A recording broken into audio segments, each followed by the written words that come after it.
Hello, I'm the masked lamp. I've got a mask and I'm a lamp.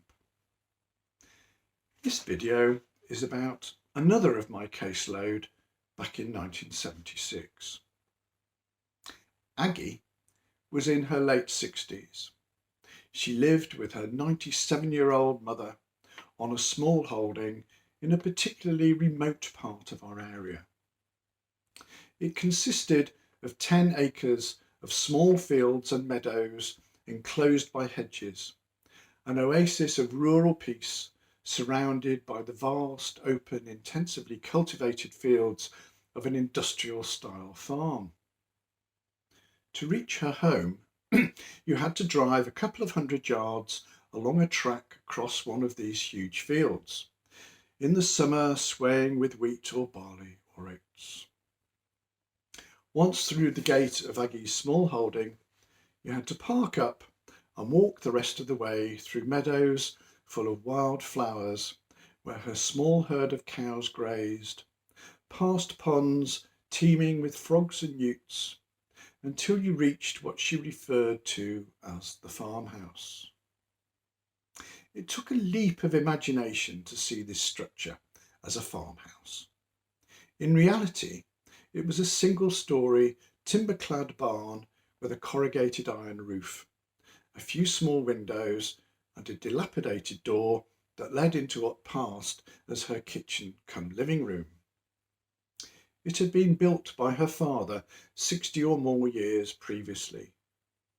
After surviving the First World War, he had bought a few acres in the tiny hamlet and decided to raise his family there. He had died many years previously, but his daughter and wife lived on there. Aggie and her mother lived in the most primitive conditions imaginable. They had no electricity or running water. All their water was obtained from a well just outside the back door. The toilet was a tiny corrugated iron outbuilding with a plank of wood with a large hole in it and a bucket underneath the hole. The interior of the farmhouse consisted of the kitchen cum sitting room, which contained an ancient and inefficient coal-fired range that was kept alight all the time. It was the only heating or cooking facility they had. In the winter, the temperature rarely rose above 10 degrees centigrade.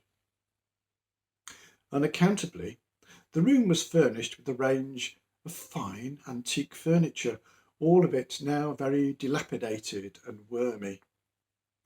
There was also a piano, and on the walls, in the dim light, could be seen huge Victorian oil paintings, some of them reaching from floor to ceiling.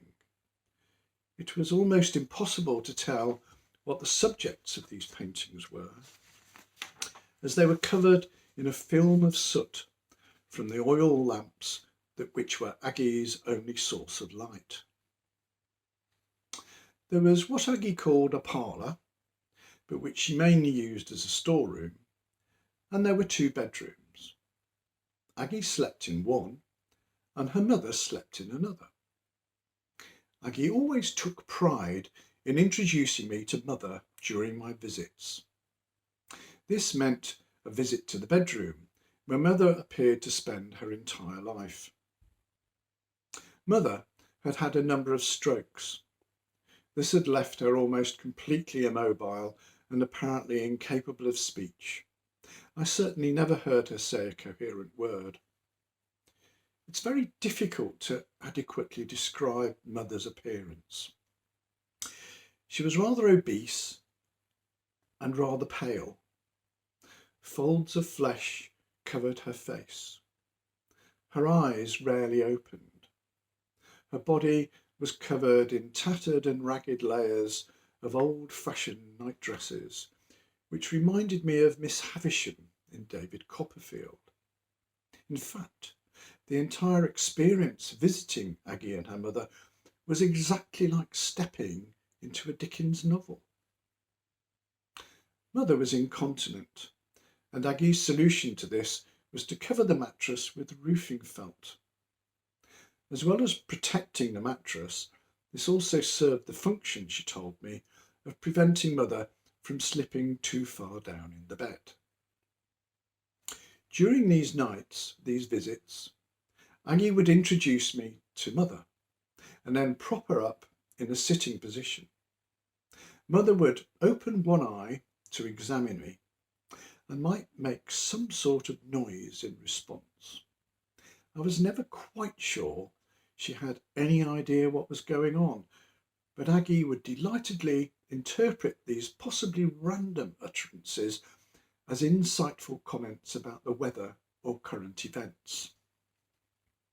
Aggie tried to keep alive the dream her father had of living the good life off the land, but to be honest, she was not very good at this.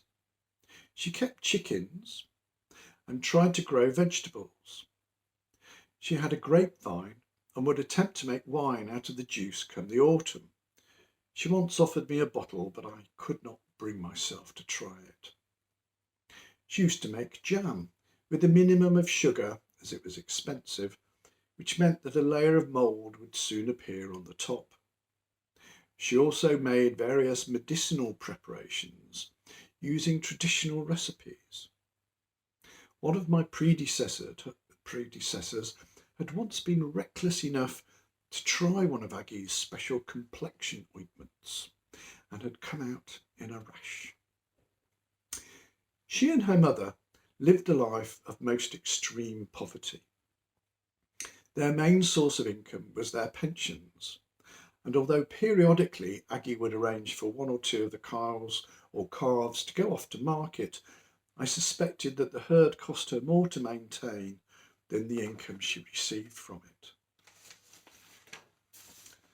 Because of their isolation, several miles from the nearest shop, Aggie relied on a local grocer to deliver her weekly groceries.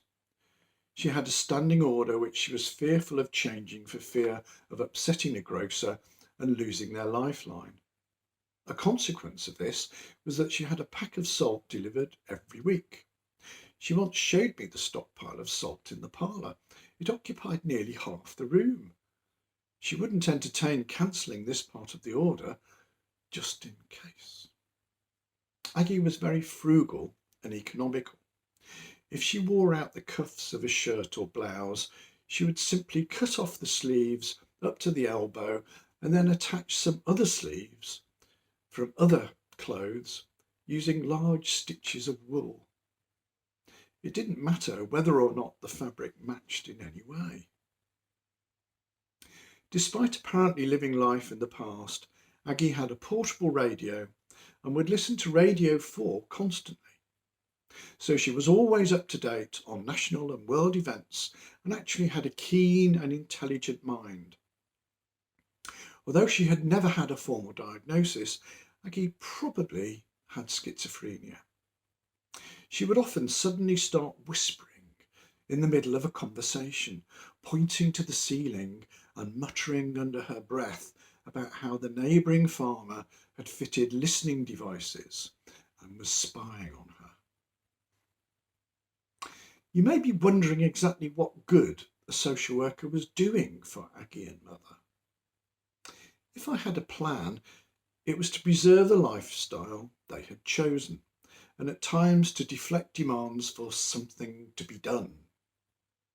I would make sure that they had the benefits to which they were entitled.